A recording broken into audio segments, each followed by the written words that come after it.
welcome. I'm Larry Horist, your resident political analyst, and today we're going to talk about some immigration policy, some aspect of it, particularly whether illegal aliens should be allowed to vote. Now, as some of you may know, that is being considered and being done for school board elections. Those elections are managed by the states, and so they have a right to set the law. It's illegal for illegal aliens to vote in federal elections and in most state elections. But now it becomes a very complicated problem, and we're here with a couple of people who can talk with some perspective on this problem. We have Marina Elias, who is a former ballerina from Russia, born in the Ukraine. She has been in real estate and commercial financial analysis, and also a person who follows public policy. We have Preston, of one name. Preston is also in the real estate business. He's on sort of the hard side of the nails and boards. He does construction and renovation work. He's an entrepreneur. He was born in Detroit and has a pretty good perspective on things that happen there, and also a student of public affairs. So let's get started on this conversation about immigrants, illegal people in this country who are non-citizens, and people want to give them a right to vote. As an immigrant myself, I just want to say this. Only United States citizens should be given the right to vote.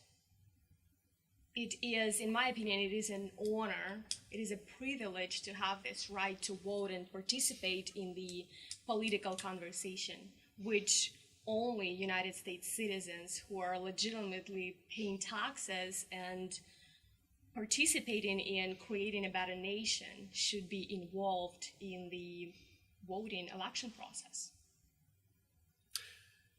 If we allow illegal immigrants to vote, who's going to be running the country? Because at that point, now we're talking about introduction of laws and policies and different legislation that come from that same base. So while the liberal side wants to introduce this idea and push it as a law, they're not considering, or do they even care? I shouldn't say they're not considering, I don't know. But do they even care what happens after the fact when we have quite an influx of votes from illegal immigrants and the like? And then the country at that point, are we handing the country over? Are we changing the rules and the laws because of this to suit that purpose? What happens to the citizens of America? Go ahead. By giving illegal immigrants the actual right to vote, it diminishes and devalues voting power of the actual United States citizens. And it's funny, I just actually recently moved from San Francisco Bay Area, which is in California, to Florida. And as some of you may know, in some parts of San Francisco, they actually giving legitimate driver license to illegal immigrants and allowing them to participate in a school board elections, which is ridiculous. Well, there's another factor too, and it's not only allowing them in school board elections, but I've been involved in election fraud cases and everything. When you give someone a driver's license, that tends to be the standard of identification for voting. Right. Mm-hmm. So people can and have, by large numbers, been illegal voters. And that's applied both to illegal immigrants, even legal immigrants who aren't eligible to vote, and even some people who just simply aren't registered and go and vote and using driver's license. So in a sense, it's a backhanded way of encouraging those individuals to participate in an electoral system. And I think we do it because there's a pretty clear understanding that those who are illegal immigrants tend to favor the socialistic democratic policies because they want the welfare. They want to come into the country illegally and they want to stay here. They want the benefits without citizenship. But that's the problem. The Democratic policy, the party, that's all they want.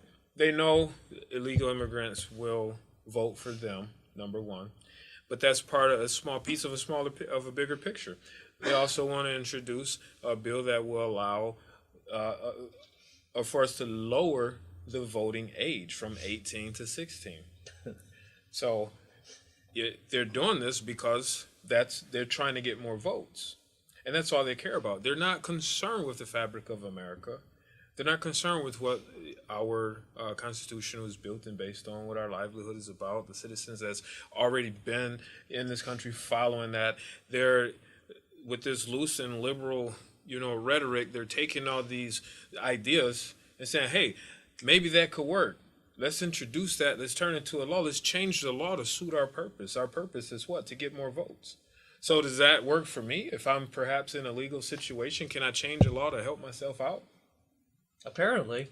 Well, one of the things that it seems to me it should be obvious is that voting age has generally been set for people who are participating in some way in the reality of life, not the theory of life. Yes. They're out there, jobs, they're beginning careers, they're joining the military, and they have a certain level of maturity.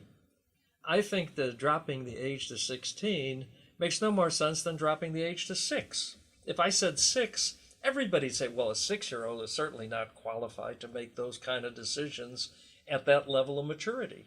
I mean, I love kids. Right. And yes. I think that's wonderful. 16, that's wonderful. I remember my sweet 16's political situation was not something that I was concerned about at all. Yeah. Actually. And even to the extent that they're, given some civic lessons, under the system we have today, we see in the schools where there's an indoctrination. Mm-hmm. So what the Democrats want to do, and the liberal Democrat, the left-wingers particularly, they want to say, okay, let's indoctrinate these kids to be like those youth armies over there, and the fascists and everything, where we will just indoctrinate them and then give them the power to control the government by giving it to us, that we will have the power. That's the game plan. That's how it works. And then they want to make Election Day a national holiday. Okay. Why? Why would that be important? That's true. Because these 16-year-old children are supposed to be in school. Mm-hmm.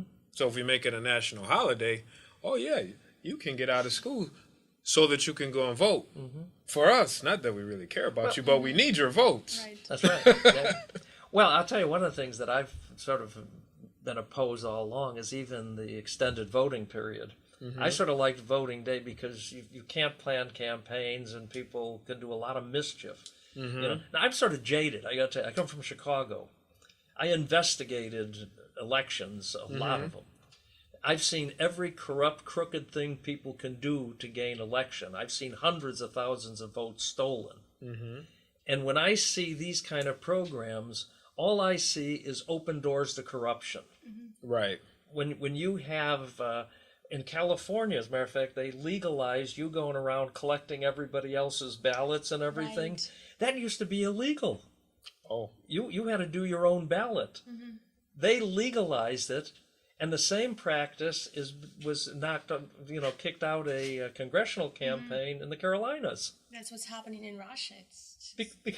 Because these people come in. As a matter of fact, one of the biggest frauds in election is what we call nursing home frauds, where the Democratic precinct captain would go in and collect all these ballots, voted for people, some people who were really not even, they were in the late stages of Alzheimer's and things like that, and these people were voting by absentee. So the same day thing, everything opens up more opportunity for corruption, and especially the illegal aliens. So it seems to me that common sense has to apply. And I totally agree with you. Mm-hmm. We look at it and say citizenship has meaning. Right. It has rights. It has responsibilities. And when you can exercise those responsibilities, you get the rights. And I think 16-year-olds aren't quite ready to exercise the full intellectual responsibility of voting. Exactly. I would like to just quickly comment on a maybe slightly different issue, but I'm originally from Russia, right? And I know many people from poor families back in Ukraine and in Russia, just rural, middle of nowhere, poor families. And I know some of these people, and they illegally immigrate into Europe, and I can justify that. They're just trying to help their kids. They're trying to make few $100s and send it back to Ukraine or to Russia and help their children to get better education, get food, believe it or not. But as I said in the beginning, these people, illegal immigrants, should never be part of the political conversation. Only United States citizens should be given an honor to vote. Well, to me that makes common sense, and I think what we need in politics is more common sense, and I think most Americans feel that way.